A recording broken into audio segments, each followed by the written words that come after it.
যখন তায়েফের জমিন দিয়ে যান, তায়েফের নিষ্ঠুর যুবকেরা আবু জেহেলের কথায় বললেন, ও তায়েফের যুবকবাসীরা, দেখো ওই যে শিশু, ওই যে মোহাম্মদ পাগল হেঁটে যায়, দেখি তো তোমরা মোহাম্মদ পাগল রেখে কত মারতে পারো। তায়েফের কাফের নিষ্ঠুর যুবকেরা পাথর নিয়ে বিশ্বনবীর গায়ে বৃষ্টির মতো আঘাত করতে লাগলেন। বিশ্বনবীর গোটা গা দিয়ে রক্ত মোবারক ঝরে ঝরে পড়তে লাগলো। নবীজি ডেকে বলেছেন, ও তায়েফের যুবকেরা, আমার আর মেরো না, সহ্য হয় না। কি এমন দোষ করেছি আমারে বলো, আমার মা নাই বাবা নাই, আমার আর মেরো না, সহ্য হয়। বিশ্বনবী কেঁদে ফেললেন, উপহার দিলেন কি আপনি আমি? মুসলমান ভাইরা আমার, এই ইসলাম প্রতিষ্ঠিত করতে গিয়ে সাহাবায়ে কেরামরা জীবন দিয়েছে। 313 জন মুসলমান নিয়ে বদরের যুদ্ধে আমরা লড়েছিলাম। আমরা সেই দিন ময়দান ছেড়ে দেই নাই। 313 জন ঘোড়া ছিল না, ভাঙ্গা তরবারি মাত্র কয়েকটা ঘোড়া নিয়ে হাজার পদাতিক কুরাইশ বাহিনীর বিরুদ্ধে সেই দিন নবী মুহাম্মদ সাল্লাল্লাহু আলাইহি সাল্লামের নেতৃত্বে আমরা লড়াই করে কোরআনের সূর্য সেই দিন আমরা ছেড়ে এনেছিলাম। আমরা ময়দান ছেড়ে দেই নাই। তায়েফের যুবকেরা যুদ্ধ করেছে, তায়েফের নিষ্ঠুর যুবকেরা নবীর গায়ে আঘাত করেছে। তায়েফের ময়দানে নবীজি মার খেয়েছেন, কিন্তু খন্দকের ময়দানে আমরা বিজয় ছিনিয়ে এনেছি। ওই স্পেনের শত শত বিল্ডিং এই মুসলমানেরাই তৈরি করেছে। ওই আফ্রিকার মুসলমানেরা এক আল্লাহু আকবারের আওয়াজ দিয়ে গোটা ইউরোপ বছরের পর বছর শাসন করেছে। ওই গড্ডবা আমাদের হাতেই তৈরি। ওই স্পেনের শত শত বিল্ডিং এই মুসলমানেরাই তৈরি করেছে। সুতরাং cowards time in time before they are dead ডাবলিয়ান never taste of death but once. পুরুষেরা মৃত্যুর পূর্বে অনেকবার মরে, কিন্তু এক পিতার রক্তে মর্দে মমিন আল্লাহু বিশ্বাসী তাওহীদবাদী একত্ববাদী মুসলমান যে জন্মগ্রহণ করে, সে আল্লাহ ছাড়া কারো সামনে মাথা নত করে না। ঠিক কি না মুসলমান ভাইরা আমার? মুসলমান কারো কাছে মাথা নত করার জাতি নয়। কেবল মাথা নত করবে আল্লাহর সামনে, কারোর সামনে মাথা নত করবে না। কোনো গাছতলায় নয়, মূর্তির তলায় নয়, মূর্তির পায়ের নিচে নয়, পাথরের নিচে নয়, কোনো গাছ কোনো সূর্যের নিচে নয়। সূর্যকে অনুসরণ করে মাথা নত করতে পারে না। কেবল মুসলমান মাথা নত করবে যারা প্রকৃত মুসলমান। নামাজের সময় আল্লাহর সামনে কেবলমাত্র তার কুদরতি পায়ের নিচে নিজের মাথাটি সঁপে দেবে। ঠিক কিনা? আমরা মাথা নত করার জাতি নয়। এই ইসলাম এত সহজে আসে নাই। ইসলামকে প্রতিষ্ঠিত করতে গিয়ে সাহাবায়ে কেরামের চোখ তুলে নেওয়া হয়েছিল। আবু জান্দালের গোটা দেহে লোহার শিকল পরিয়ে দেওয়া হয়েছিল। এই ইসলামকে প্রতিষ্ঠিত করতে গিয়ে হযরতে বেলাল হাবশীর চাবুকের আঘাতে আঘাতে গোস্ত উঠে এসেছিল। হযরতে খুবাইব খাব্বাব ইসলামের জন্য অনেক ত্যাগ স্বীকার করেছেন। এই ইসলামকে প্রতিষ্ঠিত করতে গিয়ে আমার নবী রাসূলুল্লাহ সাল্লাল্লাহু আলাইহি ওয়াসাল্লাম শিয়াবে আবু তালিবের মধ্যে বিশ্বনবীকে 3.5 বছর কাফেরেরা বন্দী করে রেখেছিল। আমাদের জেলখানায় তো খাবার মেলে, বিশ্বনবী খেয়েছিলেন গাছের পাতার গাছের ছাল, তারপরও কাফেরদের সামনে মাথা নত করে নাই। মুসলমান ভাইয়েরা আমরা আর আজকেও মুসলমানদের উচিত কাফেরদের রক্তরাঙ্গা চক্ষু দেখে মুসলমানেরা ভয় করবে না, সত্যের পক্ষে কাজ করবে, অন্যায় দেখলে পরে প্রতিহত করবে। তারা যতই বড় বিশাল ক্ষমতাধর হোক না কেন, তাদের সামনে বিন্দু মাত্র কোনো মুসলমান মাথা নত করতে রাজি নাই। ঠিক কি না? ওয়ালা তালবিসুল হাক্কা বিল বাতিল ওয়া তাকতুমুল হাক্কা ওয়া আনতুম তা'লামুন। তোমরা মিথ্যা দিয়ে সত্যকে পোশাক পরে দিবে না, আর জেনে বুঝে সত্যকে লুকিয়ে রাখবে না। এটা মুসলমানের কাম্য হতে পারে না। মুসলমান কখনো সত্য থেকে বিমুখ হতে পারে না। আজকে নবীজি দিনের পর দিন, রাতের পর রাত সাহাবায়ে কেরামরা অক্লান্ত পরিশ্রম করে ইসলামটাকে আমাদের সুন্দর করে এত সুন্দর করে আমাদের মাঝে উপহার দিল। আজকে মুসলমান দেখা যায় ইসলামকে অবজ্ঞা করতেছে, ইসলামকে মূল্যায়ন করতে চায় না। এই যদি তোমার মুসলমানিত্ব হয়, মুসলমানিত্ব ছেড়ে দাও, কেননা ইসলাম এত সহজ জিনিস নয়। কালেমা প্রতিষ্ঠিত করতে গিয়ে রক্তের বিনিময়ে কালেমায় পর্যন্ত এসেছে, জানের পর জান দিয়ে এই পর্যন্ত কালেমা এসেছে। অত সহজ নয় তুমি লা ইলাহা ইল্লাল্লাহ পড়েই বলবে আমি মুসলমান হয়ে গেছি, এত সহজ নয়। এখনও তো নবীদের অনুসারীদের মতো কোনো অত্যাচার, নির্যাতন, নিপীড়ন, জুলুম, জের জরিমানা এখনও তোমার উপরে আসে নাই। এমনকি নবী পাক সাহাবায়ে কেরাম অতিষ্ঠ হয়ে গিয়েছে। অত্যাচারে অতিষ্ঠ হওয়ার পর বলল, আল্লাহ কবে তোমার মওদুদ আসবে? আল্লাহ বললেন, আলা ইন্না নাসরাল্লাহি করিব। নবীজি চিন্তা করবেন না, অবশ্যই আমার সাহায্য অতি সন্নিকটে, আপনি চিন্তা করবেন না। আল্লাহ তাআলা যুগে যুগে সাহায্য করে আল্লাহ তাআলা ইসলামকে এত দূর প্রতিষ্ঠিত করে দিয়েছে। কেউ যদি ইসলামের পক্ষ নিয়ে একজন সৈনিক, একজন মর্দে মুজাহিদ যুবক যদি দাঁড়িয়ে যায়, একজনের বিপক্ষে লড়তে গেলে পরে 100 জনের প্রয়োজন হবে। 100 জন যদি দাঁড়িয়ে যায় 1000 জনকে ওভারটেক করবে। 1000 যদি দাঁড়িয়ে যায় 10,000কে শেষ করে দেবে। এই ক্ষমতা কেবলমাত্র আল্লাহ তাআলাই তাদেরকে দান করে দেবে। কিন্তু সাহস নেই। আজকে অন্যায় দেখলে পরে আমরা মাথা নত করি, অন্যায় দেখলে পরে সরে আসি। প্রতিবাদ করার মতো, প্রতিবাদ করার তো ভাষাই মানুষ ভুলে গিয়েছে। যেখানে অন্যায় প্রতিহত করার জন্য সেখানেই মুসলমান, সেখানে ইমানদার সেখানে দাঁড়িয়ে যাবে। মুসলমান ভাইরা আমার, এজন্য যদি আপনি অত্যাচারে অতিষ্ঠ হয়ে যান, যদি আপনি কষ্ট পেয়ে থাকেন, সঙ্গে সঙ্গে আপনি নামাজে দাঁড়িয়ে যাবেন। কেননা আল্লাহ তাআলা বললেন, যখনই অত্যাচারে অতিষ্ঠ হও তখনই নামাজে দাঁড়িয়ে যাও। কেননা আল্লাহ রাব্বুল আলামিন সব অত্যাচার, সব দুঃখ কষ্ট তোমার মিটিয়ে দেবেন। আল্লাহ বললেন ওয়াস্তাঈনু বিস-সাবরি ওয়াস-সালাহ ওয়া ইন্নাহা লাকাবীরাতুন ইল্লা আলাল খাশিঈন। তোমরা বিপদের মুহূর্তে এমন সময় তোমরা ধৈর্য ধারণ করো আর নামাজে দাঁড়িয়ে যাও। নিঃসন্দেহে নামাজ একটি কঠিন কাজ, কিন্তু আমার আনুগত বান্দাদের পক্ষে তা মোটেই কঠিন নয়। মুসলমান ভাইরা আমার, যখনই আপনি বিপদে পড়বেন, যখনই আপনি মুসিবতে পড়বেন, নামাজে দাঁড়িয়ে যাবেন। হযরত হুযায়ফা রাদিয়াল্লাহু তাআলা আনহু হাদিসটি বর্ণনা করেন। তিনি বলেন, বিশ্বনবী যখন এই কোনো কঠিন সমস্যায় পড়তেন, তিনি নামাজে দাঁড়িয়ে যেতেন। আল্লাহ রাব্বুল আলামিন সঙ্গে সঙ্গে বিপদ থেকে উদ্ধার করায় দিতেন। আজও যদি আপনার ঈমান মজবুত হয়ে যায়, আল্লাহ তাআলা বললেন, আজও যদি মজবুত ঈমান হয়ে যায়, ঈমানের জাসমার পরীক্ষার জন্য তুমি আগুনে ঝাঁপিয়ে পড়ো। এখনও দেখো, ইব্রাহিমকে যখন আগুনে ফেলে দেওয়া হলো, সেই জায়গায় গুলিস্তান আমি বানিয়ে দিয়েছিলাম। যদি এখনও ইব্রাহিমের মতো ঈমান নিয়ে আগুনের মধ্যে ঝাঁপিয়ে পড়ো, সাগরের মধ্যে ঝাঁপিয়ে পড়ো, অবশ্যই অবশ্যই ইব্রাহিমকে আমি যেমন সাহায্য করেছি, আমি অবশ্যই আমার এই গোলামদেরকেও সাহায্য করব। এই জন্য যখনই বিপদে পড়বেন, নামাজে দাঁড়িয়ে যাবেন। আল্লাহ তাআলা সবচাইতে ওই ব্যক্তিকে বেশি ভালোবাসেন যেই ব্যক্তি নামাজে দাঁড়িয়ে যায়, রুকুকারীদের সঙ্গে রুকু করে, সেজদাবানদের সঙ্গে সেজদায় লুটে পড়ে। আল্লাহ বললেন, যখন গোলাম আমার সামনে সেজদা করলো, আমি গোলামের পিছনের সমস্ত গুনাহগুলি মাফ করে দেই। যখন বান্দা আমার নামাজের জায়নামাজে দাঁড়িয়ে যায়, নামাজের জায়নামাজে দাঁড়িয়ে গেল, বান্দার মধ্যে আমার মধ্যে কোনো হেজাব থাকে না, আমি পর্দাটা উঠায় নেই, যেন বান্দা আমার কাছে কোনো কিছু চাইলে পরে আমি বান্দার সব চাওয়াগুলি মিটায় দেই। মুসলমান ভাইরা আমার, এই জন্য নামাজে দাঁড়িয়ে যান, নামাজকে প্রতিষ্ঠিত করুন। যতক্ষণ পর্যন্ত আপনার নামাজ ঠিক থাকবে, সব ঠিক, নামাজ ঠিক নাই, কিছুই ঠিক নাই। হযরত ওমর রাদিয়াল্লাহু তাআলা আনহু বলেন, কাফের আর মুসলমানের মধ্যে পার্থক্য হচ্ছে নামাজ। যখন আজান হবে, মুসলমানেরা মসজিদের দিকে দৌড় দেবে আর কাফেরেরা নামাজ পড়বে না। তাহলে বুঝলেন, কাফের আর মুসলমানের মধ্যে হচ্ছে নামাজ। এই নামাজ ঠিক তো সব ঠিক, যার নামাজ ঠিক নাই তার কিছুই ঠিক নাই। এই জন্য আপনি দাঁড়িয়ে গেলেন নামাজে যখন দাঁড়িয়ে যাবেন, তখন পৃথিবীর কারো কাছে আপনি মাথা নত করবেন না, কেননা সেই বুঝ আল্লাহ তাআলা আপনার মাথার মধ্যে দিয়ে দিবে। আপনি যখন নামাজে দাঁড়িয়ে গেলেন, বললেন, ইন্নী ওয়াজ্জাহতু ওয়াজহিয়া লিল্লাযী ফাতারাস সামাওয়াতি ওয়াল আরদা হানিফ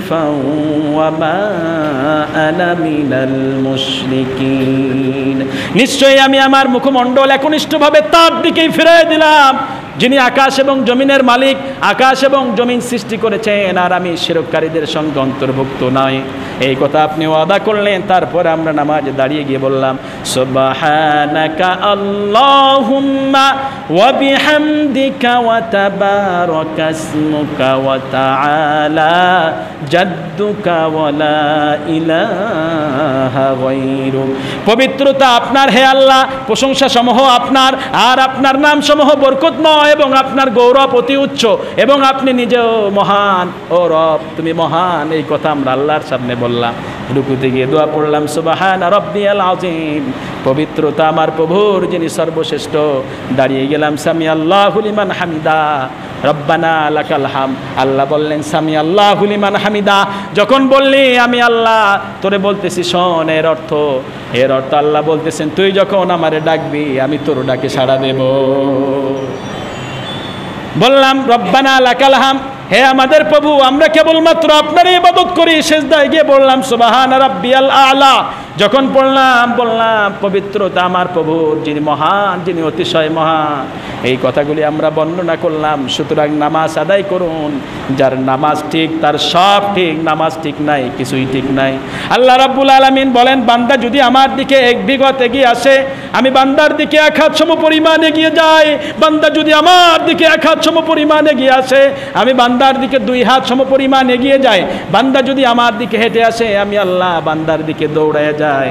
বান্দার আমার মধ্যে এমন একটি মহব্বত পয়দা হয়ে যায় যেন বান্দা কোনো কিছু আমার কাছে চাইলে পরে বান্দার ওই চাওয়াটা পূরণ না করলে পরে আমি বড় লজ্জাবোধ মনে করি। বিশ্বনবী বললেন একবার আবু যার রাদিয়াল্লাহু তাআলা আনহু বিশ্বনবীর বাড়ির পাশ দিয়ে হেঁটে যাচ্ছিলেন, প্রতিমধ্যেই বিশ্বনবী ঘর থেকে বাইরে বেরিয়ে আসলেন। বিশ্বনবী একটা গাছের 2টি শাখা ধরে ঝাঁকুনি দিলেন, গাছের সব শুকনো পাতাগুলি ঝরে পড়ে গেল। নবীজি বললেন, আবু যার, কোনো ব্যক্তি যদি একনিষ্ঠভাবে আন্তরিকতার সাথে নামাজ আদায় করে আল্লাহ রাব্বুল আলামিন নামাজের বিনিময়ে বান্দার পাপগুলি এমনি ঝরায় দেবে। সুবহানাল্লাহ বললেন না? সুবহানাল্লাহ ফজিলত জানেন? এই সুবহানাল্লাহ সুলাইমান আলাইহিস সালাতু ওয়াস সালাম যখন তেনার রাজ সিংহাসন আকাশ দিয়ে উড়ে নিয়ে যাচ্ছিল, প্রতিমধ্যে একজন লোক আশ্চর্য হয়ে গেলেন যে এই রাজ সিংহাসন কীভাবে আকাশে উঠতেছে, কোনো ইঞ্জিন নেই, তেল নেই, কিচ্ছু নেই, এমনিতে কেমন আকাশে ওড়ে, পাখাও নেই। তিনি সুবহানাল্লাহ বললেন, প্রতিমধ্যে রাজ সিংহাসন সেখানে থামাই গেছে। তিনি রাজ সিংহাসন থেকে যখন বেরিয়ে আসেন লোকটি ভয় পেয়ে গেলেন যে আমি এমন কি বললাম রাজ সিংহাসন থামায় ফেললো। সুলাইমান আলাইহিস সালাম তো পিপিলিকারও খবর জানতেন, তেনার কথাবার্তা শুনতে পারতেন। তো তিনি ভীতস্ত মনোবল নিয়ে দাঁড়িয়ে আছেন, প্রতিমধ্যে বলতেছে, ভাইজান আপনি কি বললেন? তিনি ভয় ভয় বলতেছে, ভাই তেমন কিছু বলি নাই, খালি বলেছি সুবহানাল্লাহ। সুলাইমান আলাইহিস সালাম বলতেছে, তোমার সুবহানাল্লাহর বিনিময়, সুবহানাল্লাহর ফজিলত তুমি আমারে দেবা, আর এই রাজ সিংহাসন আমি তোমারে দিয়ে দেব। ওই কি, এটা তো খুব ভালো কথা, একবার সুবহানাল্লাহ বলার বিনিময়ে যদি রাজ সিংহাসন আমি পেয়ে যাই এর চাইতে তো ভাগ্যবান আর কি হতে পারে। তিনি বললেন, সুলাইমান আলাইহিস সালাম বললেন, তুমি যখন সুবহানাল্লাহ বলেছ আল্লাহ রাব্বুল আলামিন এই সুবহানাল্লাহর বদৌলতে জান্নাতের 8টি দরজা খুলে দিয়েছে। তাহলে আপনি সুবহানাল্লাহ বলবেন যেখানেই পারবেন সেখানেই সুবহানাল্লাহ বড়ত্ব ঘোষণা করব কার? আরও জোরে বলতে হবে কার? আল্লাহর ঘোষণা করতে কোনো সমস্যা আছে? মুখ দিয়ে উচ্চ আওয়াজে বাক্য উচ্চারণ করতে কোনো সমস্যা আছে? কোনো সমস্যা নাই। মুসলমান ভাইরা আমার, এই জন্য যেখানে আল্লাহর নাম উচ্চারণ করবেন, যেখানে জোরে প্রয়োজন সেখানে জোরে বলবেন। বিশ্বনবী সাহাবায়ে কেরামদের মাঝে বললেন, ও সাহাবায়ে কেরামরা, বলো তো তোমাদের কারো বাড়ির পাশ দিয়ে যদি প্রবাহিতমান নদী থাকে আর কোনো ব্যক্তি যদি ওই নদীতে দৈনিক 5 বার গোসল করে, তোমরা বলো তো তার গায়ে কি কোনো ময়লা থাকতে পারে কি? সাহাবায়ে কেরামরা বললেন, জি না হুজুর, তার গায়ে কোনো ময়লা থাকতে পারে না। বিশ্বনবী বললেন, ঠিক একই হয়েছে 5 ওয়াক্ত নামাজের। কোনো গোলাম যদি 5 ওয়াক্ত নামাজ আদায় করে আল্লাহ রাব্বুল আলামিন তার পাপগুলি এমনি ধুয়ে মুছে দেন। এই জন্য নামাজ এমনই একটি বৈশিষ্ট্যপূর্ণ ইবাদত। হজ, জাকাত, রোজা এটা বিভিন্ন পূর্বশর্ত সাপেক্ষের সাথে দেওয়া হয়েছে, কিন্তু নামাজ এমন একটি বৈশিষ্ট্যপূর্ণ ইবাদত যা সবসময় সব অবস্থায় ফরজ। ধনী গরিব, সুস্থ অসুস্থ, শাসক শাসিত, মুকিম মুসাফির, গোলাম, এক কথায় কোনো পূর্ণবয়স্ক লোক এই ফরজ বিধান থেকে ব্যতিক্রম নয়। এমনকি যুদ্ধের ময়দানে কামানের অবিরত গোলাবর্ষণের মুখেও নামাজের ফরজ বিধান অবশ্যই আপনার জন্য পালনীয়, আপনাকে নামাজ আদায় করতে হবে। এই জন্য হযরত ওমর বললেন, যার নামাজ ঠিক আছে তার সব ঠিক, নামাজ ঠিক নাই তো কিছুই ঠিক নাই। মুসলমান ভাইরা আমার, এই জন্য নামাজ প্রতিষ্ঠিত করতে হবে। আল্লাহ রাব্বুল আলামিন বললেন, আল্লাযীনা ইম্মাক্কান্নাহুম ফিল আরদ, যখন কোনো মুসলমানের দেশ হবে, কোনো মুসলমানের দেশে কোনো মুসলমানকে যখন ক্ষমতা দেওয়া হবে, ওই মুসলমানের সর্বপ্রথম কাজ হবে আকামুস সালাহ ওয়া আতাইতুমুজ যাকাত, নামাজ প্রতিষ্ঠা করা, যাকাত প্রদান করা। কেবলমাত্র আপনি তাকিয়ে দেখুন, 90% মুসলমানের দেশ হচ্ছে বাংলাদেশ।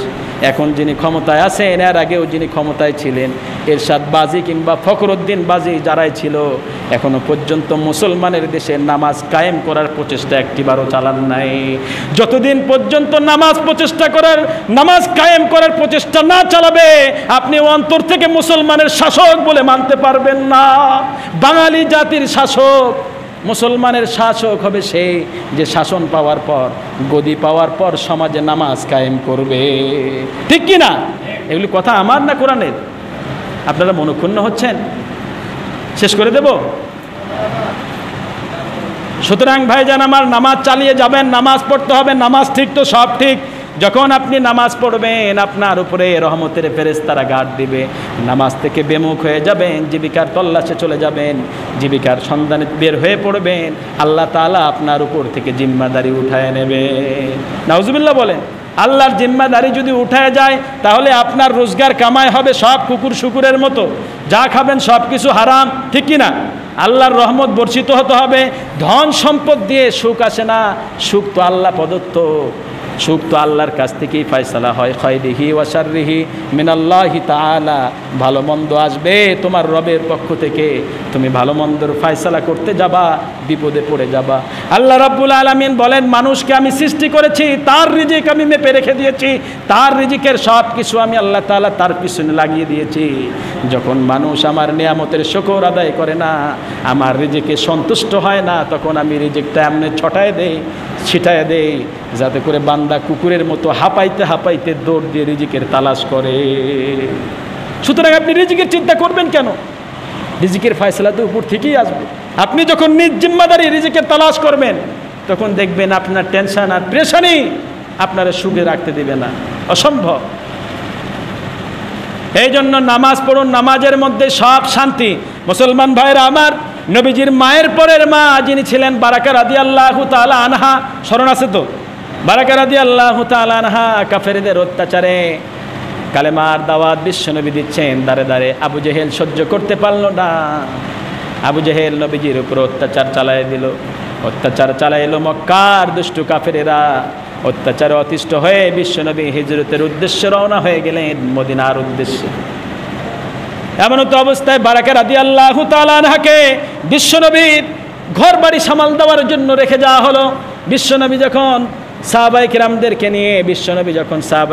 নিয়ে মদিনায় হিজরত করে ফেললেন, বারাকা রাদিয়াল্লাহু তাআলা আনহা তার মন টিকতেছে না এই মক্কার জমিনে। তিনি অস্থির হয়ে গেলেন নিজের সন্তান মুহাম্মদকে দেখার জন্য, পাগল পাড়া হয়ে গেলেন। তিনি সব কিছু ফেলে রেখে দৌড় দিয়ে রওনা হয়ে গেলেন, মক্কার উদ্দেশ্যে রওনা হয়ে গেলেন। চিহ্নিত পথে তিনি হাঁটেন নাই, কেননা মক্কার বড় বড় কাফেরেরা ওই বারাকাকে চিনত, যদি চেনার পর তাকে তার উপরে অ্যাকশন নেয়। এই জন্য তিনি অন্য রাস্তা, বিকল্প রাস্তা দিয়ে গিয়েছিলেন। পাহাড় পর্বত পেরিয়ে, মরুভূমি পেরিয়ে যখন বিশ্বনবীর কাছে যাবেন, মদিনায় যাবেন, এমন তো অবস্থায় তেনার যে দ্রব্য খাবারগুলি ছিল সব ফুরিয়ে গিয়েছে। তিনি এজন্য আল্লাহর রহমতে রোজা রাখলেন, আল্লাহর রাজি খুশিতে রোজা রাখলেন। সন্ধ্যার সময় সন্ধ্যা নেমে এলো, প্রতিমধ্যে ইফতার করবে, তৃষ্ণায় কলিজা শুকায় যায়, পানির সন্ধানে দৌড়ে বেড়ায়, কোথাও পানি মেলে না। তিনি বর্ণনা করেন, আমি যখন তৃষ্ণায় ছটফট করতেছিলাম, আকাশ থেকে একটি পানির পাত্র আমার সামনে এসে উপস্থিত হয়ে গেল। আমি যখন পানি পান করে নিলাম, আবার পাত্রটি আকাশে গিয়ে হারিয়ে গেল, আকাশের সঙ্গে মিলিয়ে গেল, আমি আর দেখতে পেলাম না। সেই থেকে আমি পানি পান করেছি, এ পর্যন্ত কখনো পানি তৃষ্ণার অভাব আমার হয় নাই। সুবহানাল্লাহ বিহামদিহি। পানি তৃষ্ণার অভাব হয় নাই।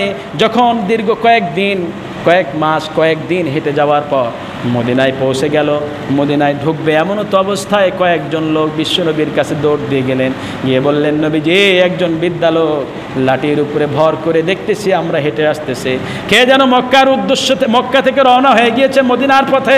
বিশ্বনবী ভাবলেন কোন এমন মহিলা আসতে পারে।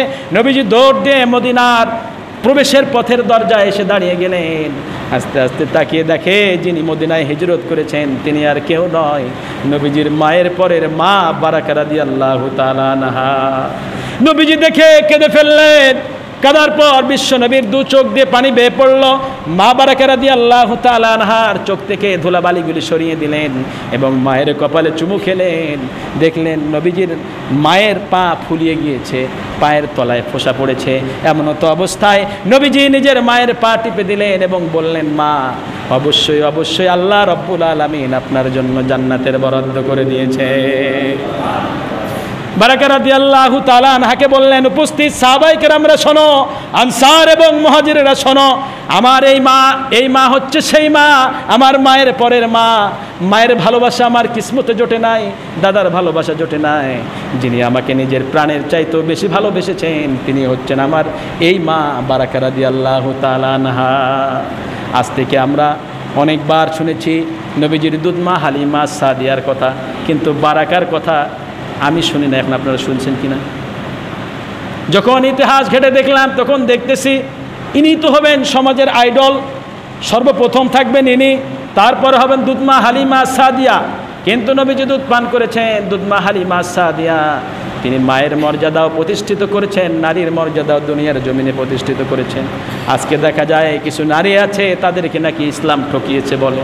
একটা ভ্রষ্টা নষ্টা মহিলা তসলিমা নাসরিন তিনি লিখেছেন যে নারী নাকি ইসলাম নাকি তাদেরকে ঠকিয়েছে। ইসলামের ভিতরে দাখিল না হলে পরে তোমার তো ইসলাম ঠকাবে, তুমি তো নিজেই বুঝতে পারবে ইসলাম ঠকে ফেলেছে। আল্লাহ বললেন ওয়াকারনা ফি বুয়ুতিকুন্না ওয়ালা তাবাররাজনা তাবাররুজাল জাহিলিয়াতিল উলা, হে নারীরা খবরদার খবরদার, নিজেদের রূপ যৌবনকে পরপুরুষের সামনে প্রদর্শন করো না, পরপুরুষের সামনে প্রদর্শন করো না। কেননা তোমরা যদি ঘরে প্রবেশ করে থাকো, ঘরের মধ্যে যদি আবদ্ধ থাকো, আল্লাহ রাব্বুল আলামিন তোমাদের মান আরো বাড়িয়ে দেবে। কিন্তু আজকে দেখেন সকালবেলায় স্বামীর পকেট থেকে টাকার মানি খুলে বিউটি পার্লারে গিয়ে বিউটিফাই হয়ে যাত্রার সঙ্গে হাসাহাসি আর ঢলাঢলি শুরু করে, আছে না নাই? এগুলি বললে পরে কিছু না হলো আপনাদের আত্মীয় স্বজনদের তো সেভ করতে পারবেন যে খবরদার ব্যাপার দেওয়া যাবে। শয়তানের চক্র হচ্ছে নারীরা সকালবেলায় তাদেরকে বের করে দেয়, যাও দেখি কয়েকজন যুবককে আজকে ঘায়েল করতে পারো। নিজের স্বামীর সামনে সাজে না, তারা সাজে দৌড় দিয়ে গিয়ে পরপুরুষের সামনে। মুসলমান ভাইরা আমার, নারীর সম্মান ইসলামে আরও বাড়িয়ে দিয়েছেন। ইসলাম যে নারীর সম্মান দেয় নাই, কেবলমাত্র নষ্টা ভষ্টা মহিলারাই বলতে পারে। আজকে যে নারীর সম্মান, আমরা যে ইসলামের কথাগুলি বলি, মহিলাদেরকে বলি, মায়েদেরকে বলি তোমরা পর্দার ভিতরে আসো, তারা বলে হুজুর এগুলি ওয়াজ বাদ দেন, আপনি বিলকুস বানুর কিচ্ছা কন। যখনই বলি এই মুসলমান 90% মুসলমানের দেশে মহিলারা বেপর্দা হয়ে মুসলমানের মেয়েরা চলতে পারবে না, যখনই আমরা এই কথা বলি তারা আমাদেরকে মিথ্যা এক্সাম লাগিয়ে দেয়, কয়ে হুজুররা শুধু মেয়েদের পিছনেই পড়ে থাকে, জঙ্গি তৈরি করে, এরা জঙ্গলির তকমা দেয়, এরা আফগানিস্তান তালেবানদের এজেন্ট হয়ে বাংলাদেশে কাজ করতেছে। যখন আমরা ভালো কথাগুলি বলি খবরদার বেপর্দা হয় না, তাহলে জেনাকারে লিপ্ত হয়ে যাবে, তুমি যদি নাও চাও তোমাকে ধর্ষণ করা হবে। আজকে ইডেন কলেজের পরিস্থিতি দেখো, বললে পরে দোষ হয়ে যায়। ইডেন কলেজ নিয়ে কথা বলেছিল কিছুদিন আগে আল্লামা সাইফুল হাদিস মামুনুল হক সাহেব, তখন তাকে বলল বুড়িগঙ্গায় আয়, তোর হাত কেটে বেঁচে দেব। তুই কত বড় কথা বলেছিস, ইডেন কলেজের বিরুদ্ধে কথা বলেছিস, তোর বুকে কত বড় সাহস এসেছে, তোরা তো উঠে এসেছিস, তোরা তো জঙ্গি, এই কথা বলে আলেমদের আখ্যায়িত করলো, অপমান করলো, অপদস্থ করলো। এখন দেখা যায় গোটা শিক্ষার মেরুদণ্ডকে তারা নষ্ট করে ফেললো, ঠিক কি না? গোটা জাতিকে নষ্ট করে ফেললো তারা। ভাই সাহস করে বলতে পারতেছে না আমার বোন কলেজে পড়ে, বাবা সন্তান বাবা সাহস করে বলতে পারতেছে না আমার মেয়ে ডিগ্রি পাস করবে, আমার মেয়ে অনার্সে পড়বে, আমার মেয়ে বুয়েট টুয়েট কুয়েটে পড়বে, এখানে পড়াশোনা করতেছে, এটা সাহস করে আর বলতে পারতেছে না। কেননা দেখাই যায় যখনই বলবো তখনই ইডেন কলেজ ভেসে আসে, আর তাদের নর্তকীর ছায়া যেন গোটা জাতির কাছ থেকে আর যাইতেছে না। মুসলমান ভাইরা আমার, এজন্য নিজের বোনদেরকে, নিজের মাদেরকে, নিজেদের স্ত্রীদেরকে পর্দায় রাখবেন। পর্দায় রাখলে পরে আল্লাহ তাআলা ওই বাড়ির ভিতরে বরকত দান করে দেন। যে নারী পর্দা করে না সেই নারী শয়তান তার পাতানো জাল হিসাবে তাকে ব্যবহার করে। মুসলমান ভাইরা আমার, এই জন্য পর্দা করাবেন আর নিজেরাও সংশোধন হবেন যে আমি নিজে সেফ হব, তারপরে আমার পরিবারকে সেভ করব, তারপরে বাকি মানুষদেরকে সেভ করব। আল্লাহ রাব্বুল আলামিন আমাদের সঠিক বুঝ দান করুন, আমরা বলি আমিন। খুব খেয়াল করুন, নবীজি এত কষ্ট করলেন ইসলামের জন্য, দিনের জন্য, আল্লাহর দ্বীন কায়েমের জন্য। নবীকে আমরা কি উপহার দিয়েছি? আমার নবী জনাবে মুহাম্মদ সাল্লাল্লাহু আলাইহি ওয়াসাল্লাম এই দুনিয়ার জন্য আল্লাহ রাব্বুল আলামিন বিশ্ব নবীকে রহমত হিসেবে পাঠিয়ে দিলেন। আল্লাহ রাব্বুল আলামিন বললেন ওমা আরসালনাকা ইল্লা রাহমাতাল লিল আলামিন। নবীজি আমি আপনাকে পৃথিবীর জন্য রহমত স্বরূপ হিসেবে প্রেরণ করেছি। নবীজি হচ্ছে গোটা পৃথিবীর জন্য রহমত, কেবলমাত্র মুমিন মুসলমানের জন্য বিশ্ব নবী হচ্ছেন বিশেষ রহমত। নবীজির আদর্শকে নিজেদের জীবনে যদি বাস্তবায়ন করতে চান, নবীর তরিকা গ্রহণ করুন, অন্য সব তরিকা বাদ দিন। মানুষের রচিত মতবাদ দিয়ে মানুষের চেহারা, মানুষের চলাফেরা সুন্দর হতে পারে না। মানুষের রচিত মতবাদ দিয়ে দেশ, সমাজ, রাষ্ট্র, পারিবারিক জীবন, ব্যক্তিগত জীবন সুন্দর হতে পারে না। সমাজ যদি সুন্দর করতে চাও কোরআনকে সামনে রাখো, দেশ যদি সুন্দর করতে চাও কোরআনকে সামনে রাখো, নিজের চরিত্রকে সুন্দর করতে হলে বিশ্বনবীর চরিত্রের উপরে ফলো করো, ঠিক কি না? তিনি হচ্ছেন আদর্শ, তেনাকে দেখলেই বোঝা যায় তিনি হচ্ছেন নেতা, নেতার নেতা, বিশ্ব নেতা জনাবে মোহাম্মদ পড়ছি সাল্লাল্লাহু আলাইহি ওয়াসাল্লাম। কেননা তার থেকে শিক্ষা গ্রহণ করুন, শিক্ষা তো সেখানেই লুকিয়ে আছে। আজকে আমাদের কলেজে ভাইদেরকে কলেজের যে ডিগ্রি কলেজের ইসলামের ইতিহাস পড়ানো হয়, এই ইতিহাসে তেমনটি কিছু নবী কিংবা সাহাবায়ে কেরামদের ইতিহাস ভালো মতো নেই। তারা বুঝবে কি? বিশ্বনবী নিজে না খেয়ে ক্ষুধার যাতনায় খন্দকের যুদ্ধে বিশ্বনবী পেটে পাথর বেঁধেছেন, সাহাবায়ে কেরামরাও পাথর বেঁধেছেন। ক্ষুধার যাতনায় পেটে খাবার নেই, ইসলামকে টিকিয়ে রাখার জন্য খন্দক যুদ্ধের আয়োজন করলো। সাহাবায়ে কেরামরা দলে দলে ভাগ হয়েছেন। এক জায়গায় খুব শক্ত মাটি খনন করা সম্ভব হচ্ছে না, এমন তো অবস্থায় এক জায়গায় শক্ত মাটি খনন করা সম্ভব হয় না। বিশ্বনবীকে ডাক দিয়ে বললেন, নবীজি আমরা এই জায়গার মাটিতে কোদাল বসাইতে পারি না। বিশ্বনবী বলেন, তোমরা চলো আমি যাচ্ছি। বিশ্বনবী যখন চলে গেলেন, গিয়ে বিসমিল্লাহ বলে যখন কোদাল দিয়ে মাটিতে কোপ দিলেন, সঙ্গে সঙ্গে মাটি নরমে পরিণত হয়ে গেল। 3 দিন অনাহারে ছিলেন বিশ্বনবী, পেটে পাথর বেঁধেছিলেন। সাহাবায়ে কেরামরাই খান নাই, না খেয়ে ইসলামকে কষ্টের পর কষ্ট সাধন করে এত দূর পর্যন্ত নিয়ে এসেছে। খবরদার, অবহেলিত মনোযোগ নিয়ে ইসলামকে নষ্ট করে দিবেন না। ইসলামকে মর্যাদা করতে শিখুন, ইসলাম কাকলে ধরুন। নিজেদের জীবনকে যদি সুন্দর করতে চান, পরকালের জীবন যদি সুন্দর করতে চান, নিজের জীবনকে ইসলাম মোতাবেক পরিচালিত করুন। মুসলমান ভাইরা আমার, আরেকটি করুণ কাহিনী বিশ্বনবীর শুনুন। বিশ্বনবী জনাবে মুহাম্মদুর রাসূলুল্লাহ সাল্লাল্লাহু আলাইহি ওয়াসাল্লাম ক্ষুধার যাতনায় পেটে পাথর বেঁধেছেন, পেটে কোনো খাবার ছিল না। মনে করলেন দেখি আম্মের বাড়িতে ফাতেমা রাদিয়াল্লাহু তাআলা আনহার বাড়িতে গেলে পরে কোনো খাবার জোটে নাকি। দৌড় দিয়ে মেয়ের বাড়ির দিকে রওনা হয়ে গেলেন।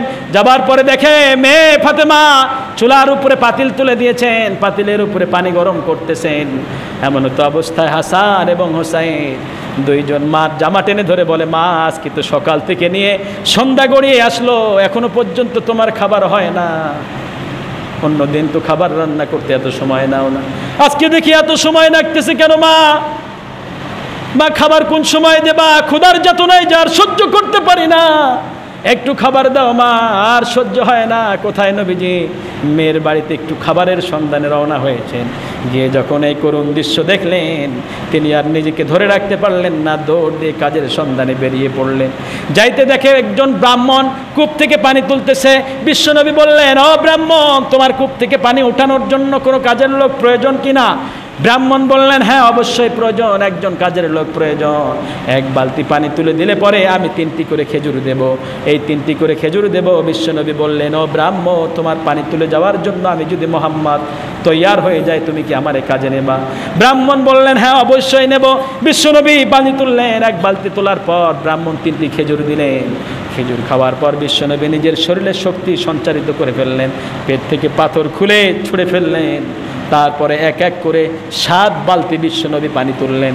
পানি তোলার পর 7 বালতি যখন পানি উঠাতে যাবেন, দড়ি ছিঁড়ে বালতিটি কূপের মধ্যে পড়ে যায়। ব্রাহ্মণ অকথ্য ভাষায় রাগান্বিত অবস্থায় বিশ্বনবীকে গালিগালাজ করতেছে। এক পর্যায়ে রাগান্বিত হয়ে বিশ্বনবীর গালে থাপ্পড় মেরে দেন, চপটাঘাত করলেন।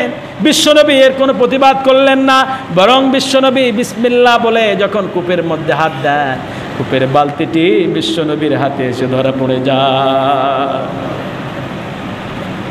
বিশ্বনবীর হাতে যখন বালতি ধরা পড়ে যায়, ব্রাহ্মণ আশ্চর্য হয়ে গেল। বিশ্বনবীকে খেজুর দিলেন খুশি হয়ে। বিশ্বনবী খেজুর নিয়ে নাতিদের উদ্দেশ্যে রওনা হয়ে গেল। ব্রাহ্মণ অনুতপ্ত হলো আর ভাবলো, আহারে এমন কোন লোককে আমি মারলাম? আমি তো বিশ্বনবীর আগমনের কথা শুনেছিলাম, যেই লোককে মারার পরও তার প্রতিবাদ করে না, একটু প্রতিবাদ করে না, এত গালিগালাজ করলাম, আমার প্রতি একটু রাগান্বিত হলো না, এমন লোকের গায়ে আমি হাত দিলাম, যেই লোক কূপের উপরে হাত দিলে পরে কূপের বালতি হাতে এসে ধরা পড়ে যায়, এমন লোকের উপরে আমি আঘাত করলাম। ব্রাহ্মণ দৌড় দিয়ে ঘরের মধ্যে চলে যায়। একটা ধারালো তরবারি দিয়ে যে হাত দিয়ে বিশ্বনবীকে আঘাত করেছে, ওই হাত দিয়ে অপর হাত দিয়ে নিজের হাতটি নিজেই কেটে দেহ থেকে আলাদা করে ফেললেন। আলাদা করার পরে তিনি ভাবলেন রক্তক্ষরণ হচ্ছে, তিনি ভাবলেন যদি আমি এখানেই বসে থাকি বিশ্বনবীর কাছে ক্ষমা চাওয়া যাবে না, আমি তো কালেমা পড়ে মুসলমান হতে পারবো না। কাটা হাত অপর হাত দিয়ে নিয়ে দৌড় মারলেন। রক্তক্ষরণ হওয়ার কারণে বেহুশ হয়ে জমিনে পড়ে গেল। একজন সাহাবী ব্রাহ্মণের এই অবস্থা দেখে তার মাথায় পানি ঢাললেন, জ্ঞান ফিরে আসলো, দৌড় দিয়ে চলে গেলেন বিশ্বনবীর সন্ধানে। সাহাবী ডাক দিয়ে বলতেছেন, ভাই ব্রাহ্মণ কোথায় যাও? কয় বাধা দিও না, এখন সময় নাই কথা বলার, বাধা দিও না, আগে বিশ্বনবীর কাছে যেতে দাও, আগে মাপ চাইতে দাও, তারপরে আমার সঙ্গে কথা বলো। দৌড় দিয়ে চলে গেলেন, গিয়ে দেখলেন বিশ্বনবী আদরের দুই নাতিকে হাসান এবং হুসাইনকে দুই উরুর উপরে বসে নিয়ে নাতিকে খাবার দিচ্ছেন, খেজুর তাদের মুখে দিচ্ছে। হযরত হুসাইন রাদিয়াল্লাহু তাআলা আনহু বলতেছে, নানা কত ভালো, মা ভালো না, বাবাও ভালো না। নানা তুমি জানো কয়দিন যাবত আমার মা আমাদের না খেলে রেখেছে, কয়দিন যাবত আমরা পেটে কোনো খাবার যায় না। ও নানা তুমি কত ভালো, আমাদের খাবার দিচ্ছ। এই কথা শোনার সঙ্গে সঙ্গে বিশ্বনবী দু চোখের পানি বেয়ে বেয়ে পড়তে লাগলেন। মুসলমান ভাইরা আমার, ব্রাহ্মণ দৌড় দিয়ে গেলেন নবীজির কাছে, যাবার পরে বললেন, নবীজি আমার ক্ষমা করে দেন, আমি ভুল করেছি, আমি বুঝি না, আপনি হচ্ছেন আখিরি জামানার পয়গম্বর, আমারে মাফ করে দেন নবীজি, আমি বড় ভুল করেছি। নবীজি বললেন, ব্রাহ্মণ তোমার হাত কাটা কেন? কয় নবীজি যখন থেকে আপনাকে আমি আঘাত করেছি, অনুতপ্ত হয়ে নিজে নিজেই আমার হাতটি কেটে দেহ থেকে আলাদা করে ফেলেছি, নবীজি আমারে ক্ষমা করে দেন। নবীজি বললেন, আমি তোমারে ক্ষমা করে দিয়েছি। নবীজিকে বললেন, নবীজি আমারে কালেমা পড়ায় মুসলমান বানায় নাই। সঙ্গে সঙ্গে কালেমা পড়তে লাগলেন, লা ইলাহা ইল্লাল্লাহু মুহাম্মাদুর রাসূলুল্লাহ। কালেমা পড়ে মুসলমান হয়ে গেল ব্রাহ্মণের সেই কাটা হাতটি নিয়ে বিশ্বনবী তার জখমে লাগিয়ে দিয়ে নিজের থুতু দিয়ে যখন লাগিয়ে দেয়, আগের চাইতে আরও সুন্দর গুণে হাতটি সেট হয়ে যায়। সুবহানাল্লাহ বললেন না? মুসলমান ভাইরা আমার, এই ছিল নবীর মুজিজা। নবীজি কখনো পেট ভরে খানা খান নাই, নিজের পেটে খাবার নাই, যেইটুকু খাবার পেয়েছে ভাগে, এই খাবারের ভাগিদার খোঁজার জন্য রাস্তায় রাস্তায় দাঁড়িয়ে গিয়েছে। আর আপনি নবীর উম্মত বলে দাবি করতেছেন, নিজে পেট পুরে খাইতেছেন, কিন্তু একটিবারের জন্য আপনার বাড়ির পাশে ফকির মিসকিন অসহায় এতিম দুস্থ পরিবার না খেয়ে দিন যাপন করছে, তাদের খেয়াল আপনার কাছে নাই। আপনি বলতেছেন আমি নবীর উম্মত।